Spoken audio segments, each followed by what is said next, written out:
Carter Road, Mount Road, French Quarters, MG Road, HSR, Fountain House, Park Street, Barackamba. We've been here, we've been there, Vekas been just everywhere.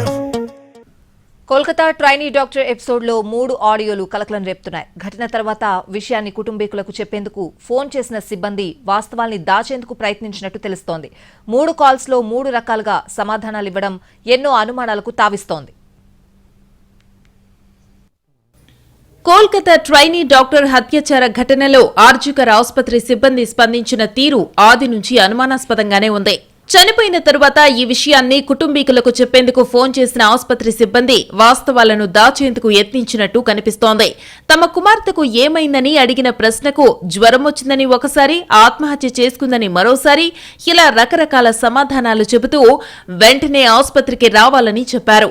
దీంతో భయాందోళన చెందిన తల్లిదండ్రులు ఆసుపత్రికి వచ్చి చూసేసరికి కూతురు విగతజీవిగా కనిపించింది. ఆగస్టు 9న తమ కుమార్తె గురించి ఆసుపత్రి సిబ్బంది చెప్పిన విషయాలను మెడికో తల్లిదండ్రులు న్యాయస్థానానికి వెల్లడించారు. సుమారు తెల్లవారుజామున 3 నుంచి 4 గంటల సమయంలో విద్యార్థిని చనిపోయినట్లు భావిస్తుండగా ఉదయం 10:53కు తల్లిదండ్రులకు ఆసుపత్రి సిబ్బంది తెలియజేసినట్టు బయటపడింది. ఆ సమయంలో ఫోన్ చేసిన వారు ఆందోళనకరంగా భయపడుతున్నట్టు తేలింది. ఇందుకు సంబంధించిన 3 ఆడియో క్లిప్పులు కూడా ప్రస్తుతం వైరల్ గా మారాయి. ఆర్జికర్ ఆసుపత్రి సిబ్బందిలో ఒకరు మొదట ఫోన్ చేశారు. మీ కుమార్తె అస్వస్థతకు గురయ్యారు, వెంటనే ఆసుపత్రికి రాగలరా అని అడిగారు. అనుమానించిన విద్యార్థిని తండ్రి తన కుమార్తెకు ఏమైందని అడగ్గా మీరిక్కడికొస్తే ఏం జరిగిందని డాక్టర్లు వెల్లడిస్తారని చెప్పి పెట్టేశారు. మరికొన్ని నిమిషాలకు ఆసుపత్రి నుంచి మరో కాల్ వచ్చింది.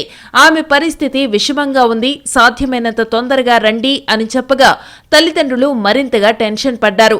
అసలు మీరెవరు అని అడగ్గా నేను ఆసుపత్రి అసిస్టెంట్ సూపరింటెండెంట్ అనే సమాధానం వచ్చింది.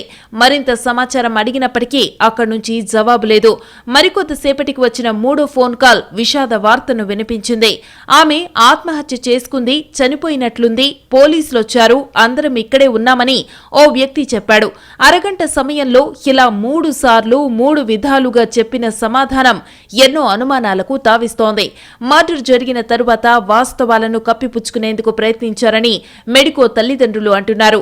దీదీ ప్రభుత్వం న్యాయం చేస్తుందని నమ్మకం కూడా లేదని వాపోయారు. ఇప్పటివరకు ఎలాంటి క్లారిటీ ఇవ్వలేదని చెబుతున్నారు. మరోవైపు ఘటనను నిరసిస్తూ ఆందోళన చేస్తున్న విద్యార్థులపై సీఎం మమతా బెనర్జీ బెదిరింపులకు పాల్పడుతున్నారంటూ బీజేపీ ఆరోపిస్తోంది. ఈ ఆరోపణలపై దీదీ స్పందించారు. మెడికోలపై ఎలాంటి బెదిరింపులకు పాల్పడలేదన్నారు. బీజేపీకి వ్యతిరేకంగానే తాను మాట్లాడానని స్పష్టం చేశారు.